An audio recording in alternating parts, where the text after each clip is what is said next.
Hello everybody, how are you today? Welcome to another vocabulary lesson.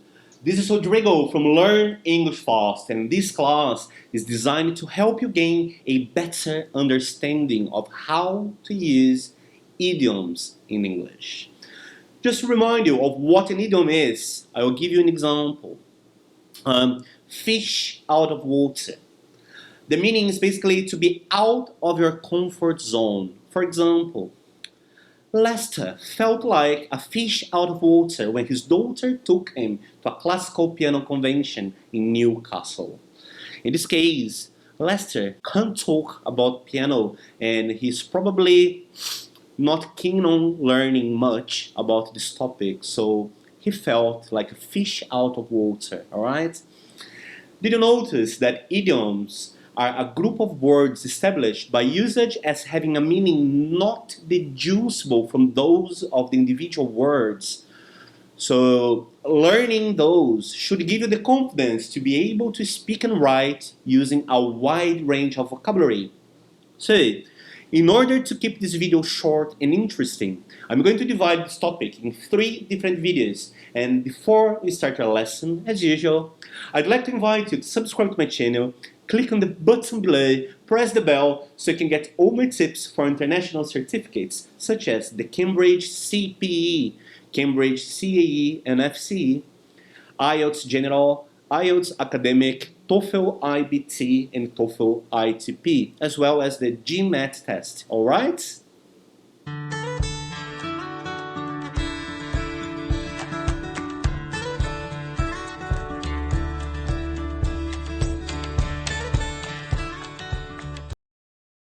Now, let's have a look at the idiom number 1, hook, line, and sinker. So the meaning is basically doing something or trying to achieve something with thoroughness and passion. For example, my aunt has set her mind to go through the spreadsheets by Monday, and she's working for it, hook, line, and sinker. All right? She's working hard for it with passion, okay? Now, the second idiom is to bear a grudge. Basically, that means to feel hurt or feel angry, unfriendly for somebody or even something because of a particular past incident. For example, the doctor bears a grudge against her for not taking him into confidence. In this case, the first medication prescribed by the doctor hasn't worked as it needed a replacement. So she wasn't trusting him as she did before. All right? That's basically what it means. Idiom number 3, by the skin of her teeth. And the meaning is to just barely get by or make it. For example, Richard made the dance team by the skin of his teeth. You see, the audition gates were about to get closed. So he almost missed it, all right? Idiom number 4, down for the count. And that basically means to feel yourself jaded, all lame, super exhausted, giving up, tired. For example, my pet dog Pandora is down for the count after playing the whole day with the frisbee, alright? So she was feeling jaded and she fell asleep. Okay, so idiom number 5, to draw the line.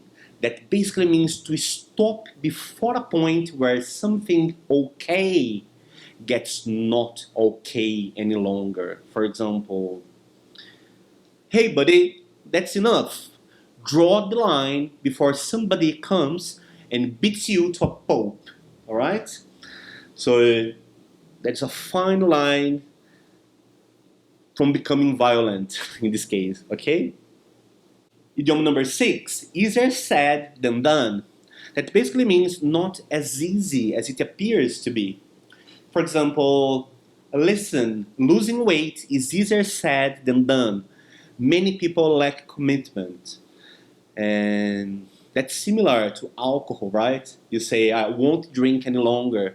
But then the next party or the next weekend, you just have a sip and you're back to drinking, all right? Excellent. So let's move to the next one. Number 7, beside yourself with joy. And that basically means to be extremely happy, joyful. So I can see that you are beside yourself with joy on being selected for the job. Say, congratulations. You might be on cloud 9, all right?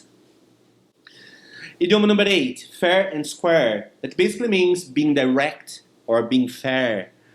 For example, to tell you fair and square, I did everything that I was meant to do, but I still feel unfulfilled, unaccomplished. All right? It wasn't enough.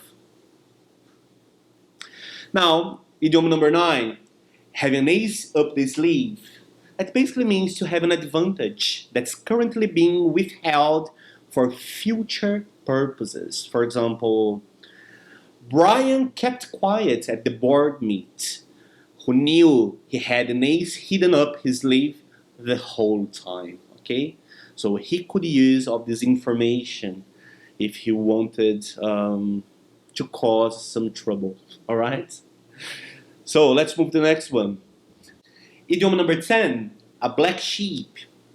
That is being a disgrace for the family. Say, they don't talk about Oliver anymore.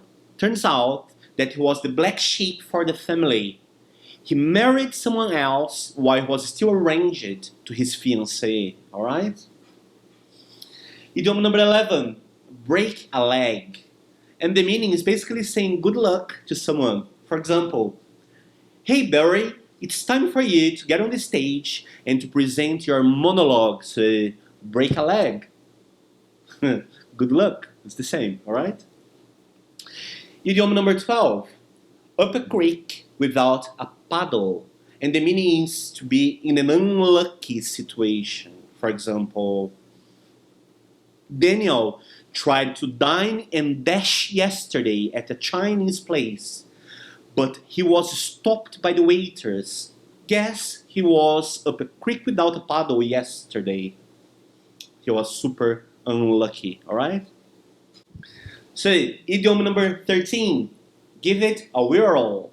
And the meaning is to give something a try. For example, I'm absolutely terrified of skydiving, but I think once in my life I will give it a whirl, The same with some roller coasters, with bungee jumping, etc. All right? Idiom number 14, in the fast lane.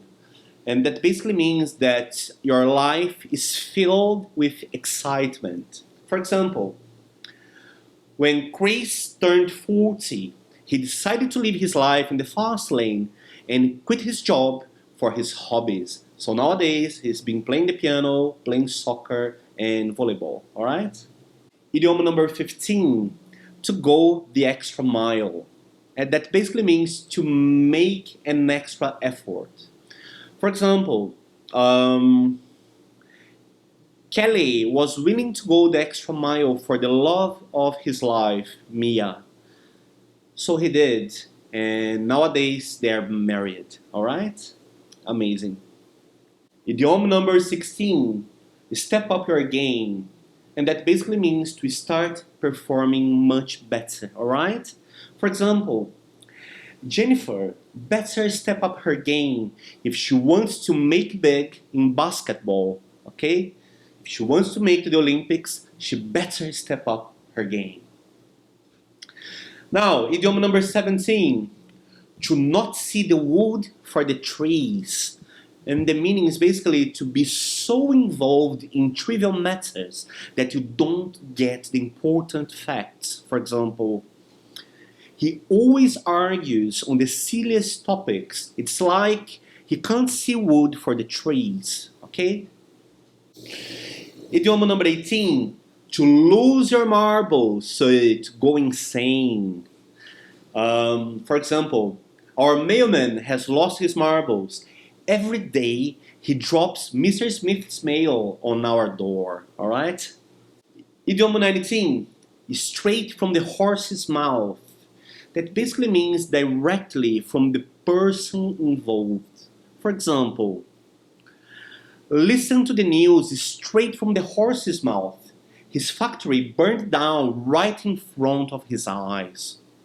Okay? So, directly from him. And last but not least, our idiom number 20, which is crying wolf, is when you ask for help when you actually don't need any. For example, you have cried wolf so many times that nobody believes you now, alright? So, I hope you have enjoyed this class, and I'd like to thank you so much for being with me all this time. So, I'm going to ask again, subscribe to my channel, click on the button below, press the bell, make sure you ask all your friends to join us and get all my tips for international certificates. As I said before, Toefl, Cambridge, and Ielts. So, see you guys. I hope to see you next time. So, bye for now. Cheers.